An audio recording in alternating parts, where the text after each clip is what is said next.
आपने सुना होगा कि हमारी एक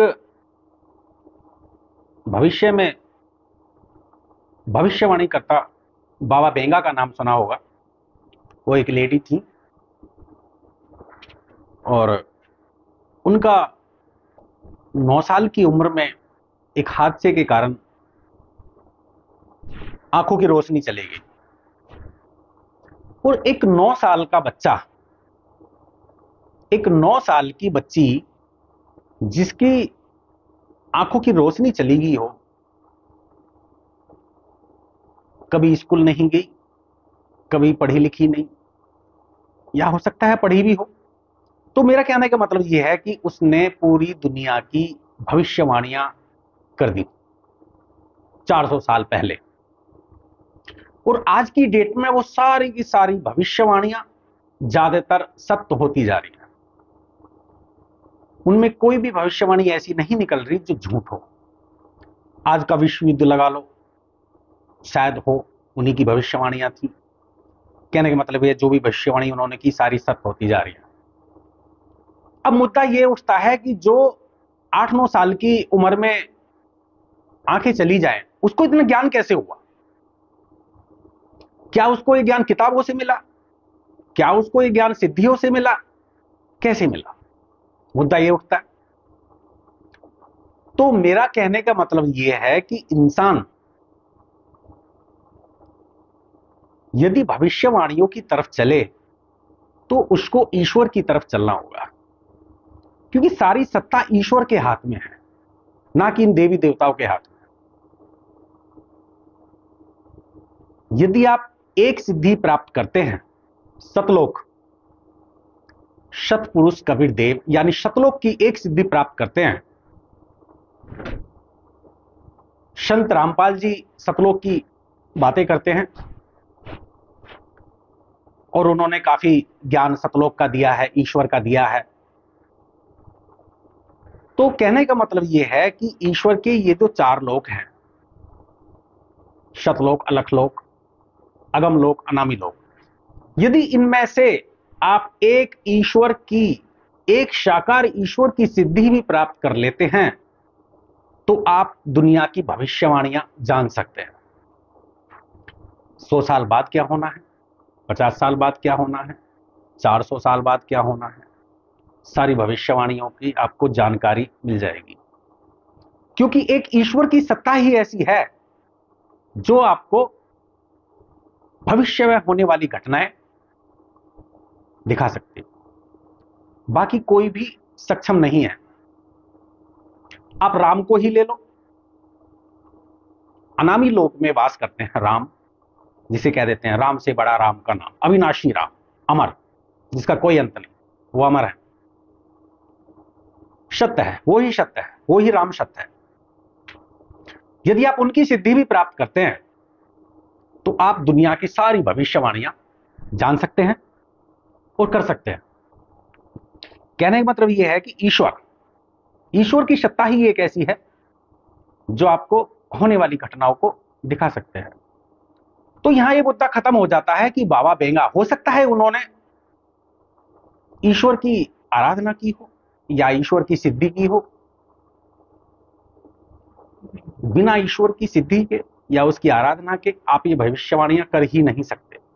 जैसे कि हमारे वैज्ञानिक, यदि, मुझे कहना नहीं चाहिए लेकिन फिर भी मैं कह रहा हूं, वैज्ञानिक एक बहुत बड़ी हस्ती होते हैं, मुझे उनके बारे में नहीं बोलना चाहिए लेकिन फिर भी मैं बोल रहा हूं। यदि हमारे वैज्ञानिक एक अविनाशी ईश्वर, किसी भी लोक की एक आराधना कर लें तो वो सारी घटनाओं को जान सकते हैं और उन पे पहले से पहले ही कंट्रोल पाया जा सकता है कि भाई ये घटना होने वाली है, इसको पहले ही कंट्रोल किया जा सकता है, जहां तक हद है कर सकते हैं।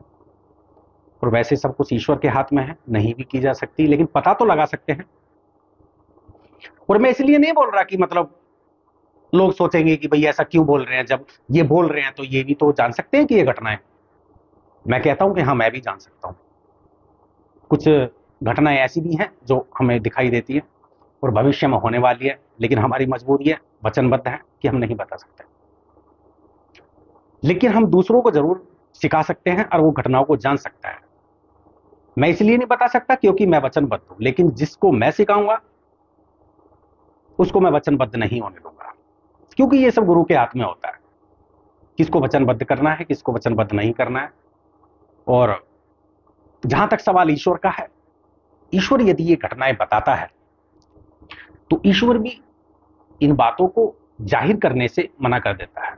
ईश्वर कहता है कि नहीं, इन बातों को सामने नहीं रखा जा सकता, सिर्फ आप ये जान सकते हैं।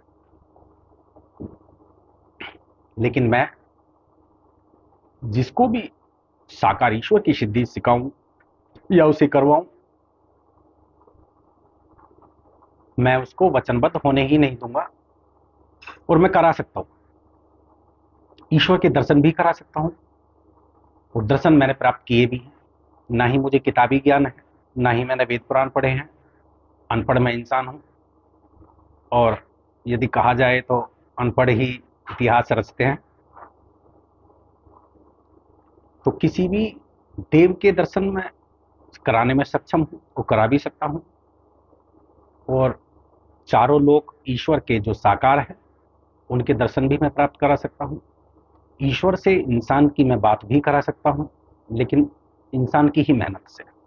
थोड़ी सी मेहनत तो करनी होगी इंसान के दर्शन प्राप्त करने के लिए। इन सब बातों में मैं सक्षम हूं, और मुझे कोई किताबी ज्ञान नहीं है, क्योंकि मैं फिर एक बार से वही दोहा बोलता हूं कि आंखों कागज देखी सब कहें, और आंखों देखी कहे ना कोई, और जो आंखों देखी कहे वही ईश्वर होए।